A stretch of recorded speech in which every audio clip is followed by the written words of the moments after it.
All right, here's my patch breakdown for my most recent setup here. Um, this is the bass drum, just running from Plaits in bass drum mode. The one thing that's a little weird, I wasn't getting enough sound from it in going right into the external up here.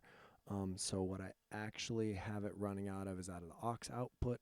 And I actually have it running over to a splitter. I don't know if this is the best way to do this, but this is the way I did it. Into a splitter, into two channels of my mixer VCA, which gets sent out the blue cable, and then into the external input of my Minibrute. And that's just being sequenced by my Varigate, which is, if I set this back here, we can see it's just channel 2 that's set up there, and I have the first channel set to go every time, and then the final one to trigger sometimes, and have some ratcheting sometimes as well, with the probabilities set up on that. So that's what we've got going there, synced by the main sync of my Minibrute here. So that's what's happening with the bass drum.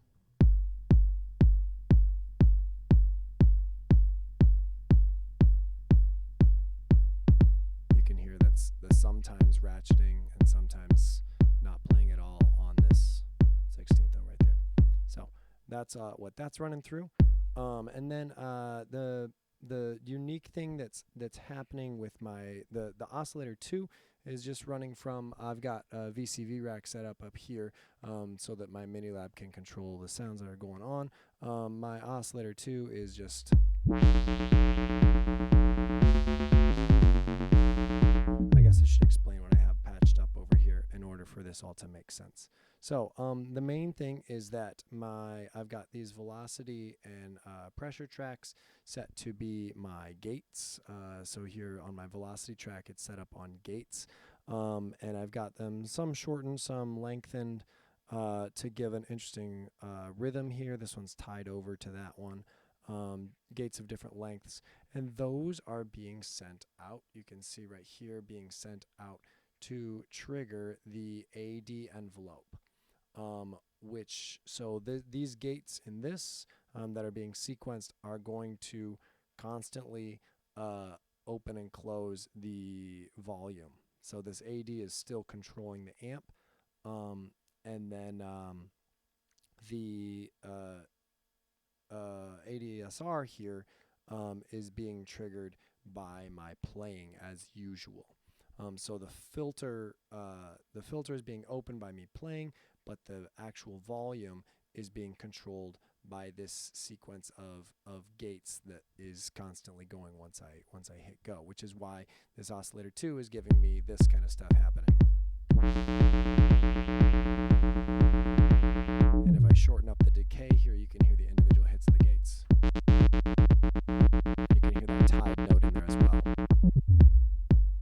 So let me just go ahead and unplug this guy here so that we don't always have the bass drum going, but I don't have to stop the sequence. The pressure one here, then you can see is set to 5 volts, and this one I've got to 0 volts, 1.60, basically octaves and fifths. So octaves and fifths, and then this spot where I've got 2 octaves.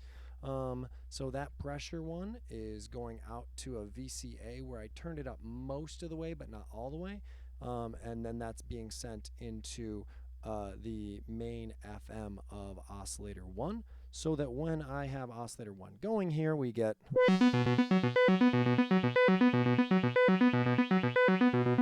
it jumping between octaves and fifths, arpeggiating whatever I play.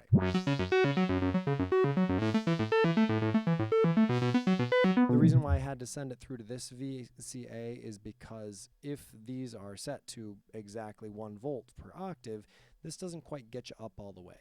So I need to do attenuate a little bit with this VCA on my hexagram that I literally just got today. I was trying to do it with this one, but it wasn't very happy, and I had to tweak these values, and I like it being this way a lot better. So that's what's happening up here. Some other interesting things that are happening. Oh, I didn't even have this VCO2 on in my recording, or VCO2 or LFO2 doing anything interesting. I do have it the LFO2 into the sync input, which as I turn that speed up, which I didn't in my recording, it gives some interesting more, just a little more interesting glitchiness to the sound that I could control. I totally forgot about that, but I was messing with that earlier. The other unique thing that I have going on is this, I have the linear FM. I have that being controlled by oscillator 2's output going into attenuator 1 and then being sent out to the linear FM. So I'm using both the FMs.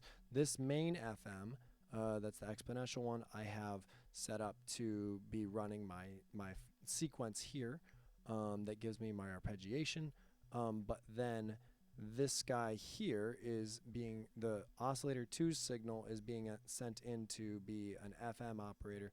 I'm not sure if that's the right term, but modulate the VCO1 so that I get this sound instead.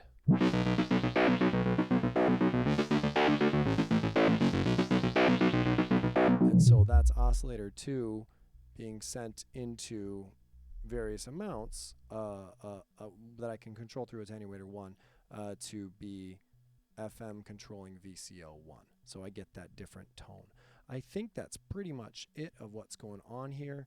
So let's see, I talked about this guy, I talked about this guy, and then of course I've got a dummy cable plugged into the cutoff of my filter so that turning this up doesn't do funny things. The other unique thing that happens is when I use this triangle wave, I've got the metal mod turned up quite a bit. So what's going into the velocity here are these gates that are controlling this, but the metal mod is also automatically normal to having the velocity control it. So I get an interesting sound out of my triangle wave because the metal mod is changing as well with the thing that's turning up and down, or opening and closing the AD envelope as well.